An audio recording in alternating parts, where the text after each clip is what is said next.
बदतमीज बहू।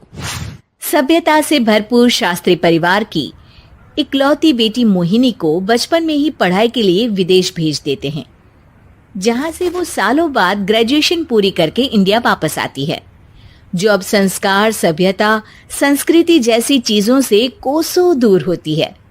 एक सुबह मोहिनी शॉर्ट ड्रेस पहने, कानों में हेडफोन लगाए जोर जोर से इंग्लिश गाने गाती हुई घर में घूम रही होती है।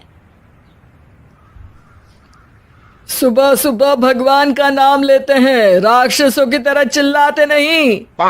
पॉप्स, आपको अच्छे गाने की बिल्कुल समझ नहीं है, so take a chill pill. अरे मोहिनी, पापा से ऐसे बात करते हैं क्या? सारी तमीज भूल गई हो। ओह मॉम प्लीज, इतनी बड़ी भी कोई बात नहीं हुई, सो डोंट ओवर रिएक्ट। ऐसे ही दिन बीतते हैं जिसमें मोहिनी के तौर तरीके, रहने और बात करने का ढंग उसकी मम्मी पापा को परेशान करने लगता है। भला कोई मानेगा कि ये मेरी बेटी है?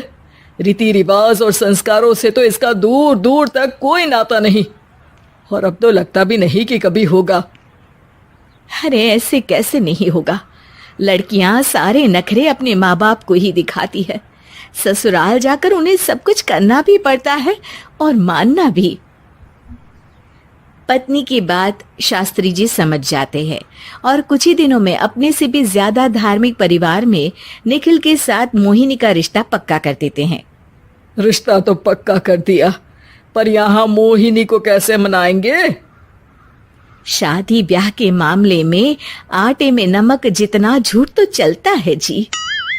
इसी तरह एक के बाद एक तिकड़म लगाते हुए दोनों मिलकर मोहिनी को शादी के लिए तैयार कर लेते हैं और मोहिनी निखिल की शादी हो जाती है, जिसके अगले दिन से ही मोहिनी दोबारा अपने पूरे अवतार में शॉर्ट ड्रेस पहनकर घर में घूमने लगती है।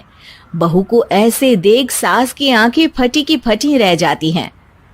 अरे ये क्या बेशर्मी है, हमारे घर की लड़कियां जींस तक नहीं पहनती और तुम बहू होकर इतने छोटे कपड़े पहनकर पूरे घर में घूम रही हो। सीरियसली मॉम, प्लीज आप अपनी इस 80 के दशक वाली सोच में मुझे इंक्लूड मत करो। हाय तौबा, एक तो बेशर्मी दिखाती है, ऊपर से सास के साथ जुबान भी लड़ाती है। अरे जल्दी कपड़े बदल कर आ, घर की पहली आरती तुम्हें ही करनी है। इतनी देर में निखिल भी वहां आ जाता है। माँ, पापा आने वाले हैं, पूजा का सारा सामान तैयार है ना? ये पूजा हमेशा मेरे बॉयफ्रेंड्स के पीछे पड़ी रहती थी और अब हस्बैंड के पीछे भी आ गई। मोहिनी की बातें सुन सास तो अपना सिर पकड़ लेती है, लेकिन निखिल किसी न किसी तरह उसे पूजा के लिए कन्विंस करके कपड़े चेंज करने के लिए भेज देता है, जिस पर पूजा खत्म होने के बाद वो एक बार फिर अपनी शॉर्ट ड्रेस में आ जाती है। बहू, ये क्या तरीका है? संस्कार नाम की कोई चीज है या नहीं? नहीं ससुर जी, संस्कार मेरा दूसरा बॉयफ्रेंड था, अब तो मेरा उससे कोई कांटेक्ट नहीं है।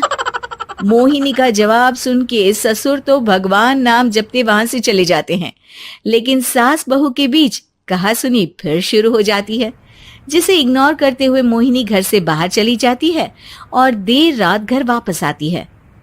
मोहिनी, मैं जानता हूँ कि तुम विदेश में रही हो और तुम्हें वहीं की आदत है, पर यहाँ चीजें कुछ अलग है। अगर तुम उस हिसाब से कुछ एडजस्ट कर लो तो सबके लिए सही हो जाएगा। I am not in a lecture mood. Good night. अगली सुबह मोहिनी देर से उठकर एक बार फिर उसी तरह सबके सामने आती है, जिस पर उसकी सास कुछ बोले उससे पहले ही मोहिनी की दोस्त मोनिका और रेचल वहां आ जाती हैं। Oh hi darling, how are you? OMG, we missed you so much. I missed you too darling. Ram Ram, इन्होंने तो तुमसे भी छोटे कपड़े पहने हैं। अरे तुम लोगों के अंदर कोई शर्म लिहाज बाकी भी है या सब बेच खाई?